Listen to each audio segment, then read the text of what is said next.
Bwana Nasreddine Mohamed Nabi ambaye ni kocha anayetajwa katika kikosi cha soka cha Young Africans, moja kwa moja amezungumza na ametoa tamko kuhusiana na safari yake kujiunga na klabu ya soka Young Africans. Kumbukwe Young Africans walimuinvite na kumuomba aje kujiunga na klabu hiyo kwa ajili ya kuweza kuchukua nafasi ya kocha ambaye ameshindwa kuiongoza klabu hiyo. Mwisho wa siku Nasreddine Mohamed Nabi amezungumza ya moyoni na ametoa ya moyoni kuelezea hali halisi na kuelezea itifaki au falsafa ambazo wanapaswa kuondoka nazo. Kwanza kocha huyo amesema kwamba Young Africans ni timu ambayo ndoto zake zinapaswa kutimia.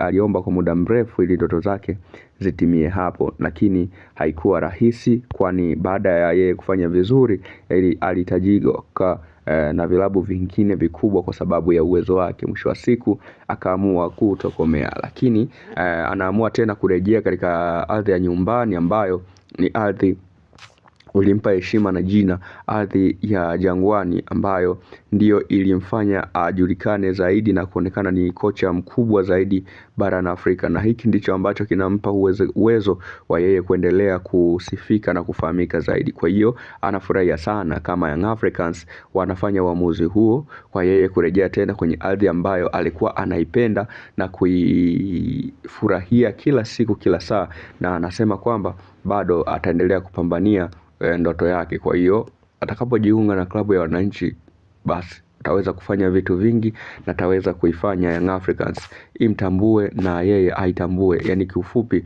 watafanyiana mambo mema kweli kweli. Anafahamu vizuri Young Africans na anaifahamu vizuri Young Africans. So kupitia hayo Nasreddine Mohamed Nabi atafanya mambo ambayo ni ya msingi na ni mazuri, ambayo kimsingi Young Africans wamewakosa. Young Africans walichokikosa ni playing style, kwa maana ya aina ya uchezaji ndio ambayo wameipoteza.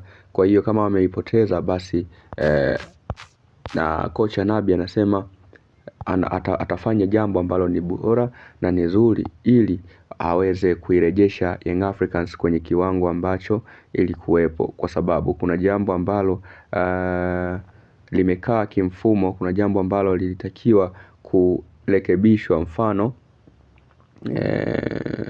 mfano kuamini wachezaji ambao hawapati nafasi, wachezaji ambao mara nyingi kiwango chao kimeshuka, kuwatengeneza ili waje kuwa wachezaji wazuri. Ndio mpango wake mkubwa ambao yeye anaupangilia na kutekeleza. Kwa hiyo jambo ambalo kwake ni rahisi na ni kubwa sana. Nasreddine Nabi alishafanyaga mambo makubwa sana katika kikosi cha Young Africans. Nasreddine Nabi alishafuaga vipaji ambavyo vilikuwa vinapotea. Mfano Nasreddine Nabi ndiye ambaye alimtengeneza Faisal kuwa namba 10 pase, yani namba 10 yenye uwezo mkubwa, namba 10 ambayo ilikuwa ipo kwenye rada nzuri. Nasreddine Nabi ndiye ambaye alimtengeneza pia Abubakar Shuaboy, lakini pia Nasreddine Nabi ndiye ambaye aliwafanya kina Dennis Nkane wakawika zaidi hapa nchini Tanzania. Kwa hiyo ni kocha ambaye anajua kazi yake, anajua nini anafanya na anajua anachokifanya. Kwa hiyo sio shida zake kwenye kutengeneza viwango vya wachezaji. Ubora wake, kiwango chake, performance yake ni nzuri kiukweli. Inahitaji kabisa kumfanya mtu awe bora na awe katika formula ambayo ni ya kiutendaji. Kwa hiyo Nasreddine Mohamed Nabi kwenye enzi zake alikuwa na wachezaji wazuri ambao kimsingi aliwapendekeza yeye.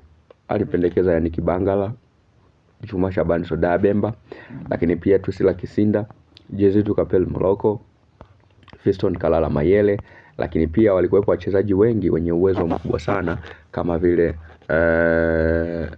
alikuwepo pia mchezaji kama Stefan Aziz Ki ambao waliwika sana. Kwa hiyo ni namna tu ambayo ilikuwa ya selection nzuri ya kocha kwa wachezaji wazuri, na hatimaye ilikuwa selection nzuri ambao wachezaji hata wao walienjoy kuwa na kocha kama huyu, kwa sababu ni kocha ambaye aliwaonyesha nini ambacho anacho na uwezo wake ulikuwa mkubwa sana kwenye utekelezaji wa mpango kazi ambao alikuwa nao. Kwa hiyo mimi niseme tu kwamba Nasreddine Mohamed Nabi anaiweza Yanga na anaweza akaifikisha mahali ambapo pana hitajika. Yani sio drama, sio ndele, sio ndumba.